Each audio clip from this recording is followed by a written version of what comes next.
পিনাকি ভট্টাচার্য রচিত ফুলকুমারী থেকে আজ পাঠ করছি ২৬তম পর্ব। কোজাগরি রাত। অদ্ভুতভাবে প্যারিসে দ্বিতীয় দফায় লকডাউন শুরু হলো একটা শুভ দিনে। আজ কোজাগরি পূর্ণিমা। এই রাতে হিন্দু পুরাণের ঐশ্বরিক প্রেমিক প্রেমিকাদের পূজা করি।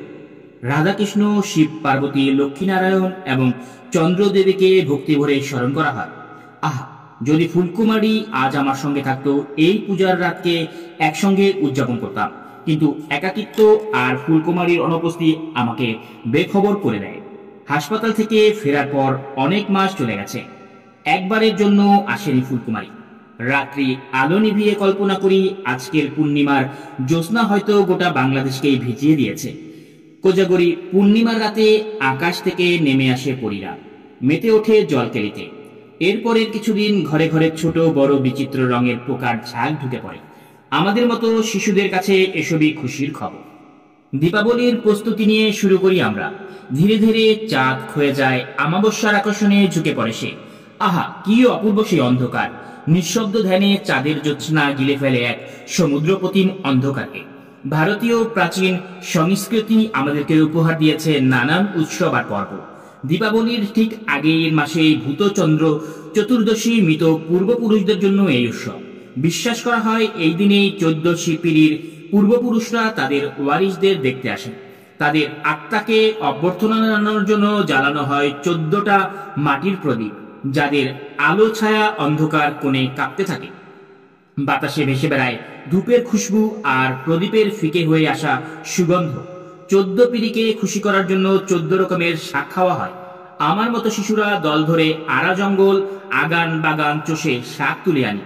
এরকম সব শাক হাজির করি মুরব্বীদের কাছে, পরিচয় দেই, কিচ্ছা বলি, আর আশেপাশে ভেসে বেড়ায় পাতার খসখসানি। দোস্তরা হেসে ওঠে আর মুরব্বীরা তারিফ করে খুব। দিন শেষে অন্য আরেক কিসিমের ভূতের কুশপুতলিকা পোড়াই আমরা। কালো রাত্রির আকাশের নিচে এইসব দানব ডর আর অশুভ উদ্দেশ্যে দুনিয়ার আতঙ্ক ছড়ায়। মাটির হাড়ি দিয়ে বানানো সেই বদ আত্মাদের খুলিগুলো খড়ের দেহের উপর বসানো হয়। আগুন ধরলেই শব্দ করে করে জ্বলতে থাকে। যে এই ভূতের কুশপুতলিকা বানায় তারাই অধিকার থাকে লাঠি দিয়ে এক বাড়িতে মাথাটা ভেঙে ফেলায়। ঠাস করে একটা শব্দ হয়। হুলি ভাঙার এমন শব্দেই আমরা কল্পনা করি বদ আত্মাগুলো রাত্রির অন্ধকার থেকে আজাদ হয়ে ধীরে ধীরে মিলিয়ে যায়। তারপর আসে দীপাবলি। হুলি ভাঙার রসম থেকে আমরা ফিরে আসি এক কোমল আধ্যাত্মিক রাতে। সন্ধ্যার আগেই হিন্দু বাড়িগুলোতে উৎসব আয়োজনে ব্যস্ত হয়ে পড়ে সবাই। পরস্পর শুভেচ্ছা বিনিময়, বড়দের পায়ে হাত দিয়ে আশীর্বাদ নেওয়া ও ছোটদেরকে আশীর্বাদ করা, মুহূর্তের দেবতা যমরাজকে স্মরণ, আবারও বাপদাদা ১৪ পিঢ়ির পুরুষকে পথ দেখাতে প্রদীপ জ্বালানো, কলা পাতায় ভাসিয়ে দেওয়া প্রদীপ আর প্রজ্বলিত আলোর সামনে দাঁড়িয়ে পূর্বপুরুষদের উদ্দেশ্যে প্রার্থনা। বাড়ি ঘর, ছাদ, বাগান, উঠোন সবকিছুই সেজে ওঠে আলোয় আলো। আর রান্নাঘরে লুচি, লাবড়া আর পায়েসের অফুরান খুশবুতে মাতোয়ারা চারদিক। দীপাবলি আসলে গ্রিক দেবতা অ্যাপোলোর উৎসবের মতোই। অজ্ঞান তার আধার সরে গিয়ে জেগে ওঠে পূর্ণতার আলোর অনুভব। আরো আলো, আরো আলো, এই নয়নে প্রভু ঢালো। আশার প্রদীপ হয়ে দীপশিখা নিজেকে বিলিয়ে দেয় অন্ধকার আকাশে। আমাবস্যায় জ্বলে ওঠে এক বিন্দু ঠান্ডা আলোর টিপ। সপ্তর্ষিমণ্ডল জলজল করে যেন বাতাসে ভেসে থাকা হীরার মালা। কালো এগিয়ে যায় আর রহস্যময় হয় রাত। এই নিবিড় অন্ধকার যেন অসীমের জন্য এক তীব্র আকুলতা জাগায়। মনে হয় যেন আমাদের অনুভবের জগৎ আসলে এক ক্ষণস্থায়ী রূপের মোহমাত্র। চাঁদ যখন ধীরে ধীরে তার অন্ধকারের ধ্যান শেষ করে নতুন রূপে ফিরে আসে, তখন ঠান্ডা অন্তর ক্রমশ ব্যাকুল, বেচেন হয়ে ওঠে। কোজাগরির রাত পেরুনের পরে শিউলি ফুল যেন আরো খুশবু ছড়ায়। প্যারিস সুগন্ধির শহর, আর এখানে জেসমিন নামে একটা মেট্রো স্টেশনও আছে। ভাবি, যদি সেখানে যাই, বাঙালির হারানো শিউলি কি আমাকে খোশ আমোদের জানাবে? যদি সেই ভোরের সুবাস আপনি কখনো না পান, তবে আপনার মন মহা আফসোস।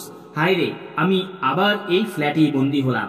কাল থেকে হয়তো পোকামাকড়েরা আমাকেও দেখতে আসবে। তবে কেবল শিহুলি নয়, কেবল উড়ন্ত পোকামাকড়ের মতো সন্ধ্যার আগন্তুক নয়, প্রকৃতি নিজেই যেন কোজাগরির ছন্দে থাকে তখন। কাশফুল বিদায় নেয়, বলে যায় আসছে বছর, ফের আসবো।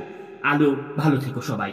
বাংলার নদী খালগুলো আরো শান্ত হয়ে ওঠে, আর পদ্মার জলকুমুদগুলো তাদের মোহনায় বেমেসার। ভালোবাসার খুশবু তাদের পরাগ রেণুতে লুকানো। শরতে ধানের খেতে বাতাস নেচে ওঠে, আম কাঁঠাল জাম গাছের সবুজ রং গাঢ় হয়ে ওঠে দুগ্ধধূলিতে। হঠাৎ বৃষ্টি নামে, চাঁদের আলো গলে পড়ে পানির ফোঁটায়, তারপর গড়িয়ে পড়ে মাটিতে। ঠিক মধ্যরাতে ঘটে সেই পরিচিত দৃশ্য, ঠিক যেমনটা ঘটেছিল বগুড়ায় আমাদের বাড়ির বাইরে আলকাফুন্নেসা খেলার মাঠের পাশে। কানে আসে একটা কণ্ঠস্বর, নরম টালমাটোল। সত্যি কি কেউ ডাকছে নাকি কল্পনা? এই প্রবল বৃষ্টির মধ্যে এত ভাঙা গলায় কে ডাকছে? একটা বাচ্চা বিড়াল ভিজে যুবু যুবু হয়ে জালনার পাশে কাঁদছে, কিন্তু দরজা খোলার সাথে সাথেই পালিয়ে যায় সে। এতক্ষণ সে আমায় ডাকছিল, এখন আমি তাকে ডাকি। আমার কণ্ঠ হারিয়ে যায় বৃষ্টির শব্দে, চোখে পড়ে না কিছুই। বৃষ্টি থামে না, কেবল ঝরতে থাকে বৃষ্টি।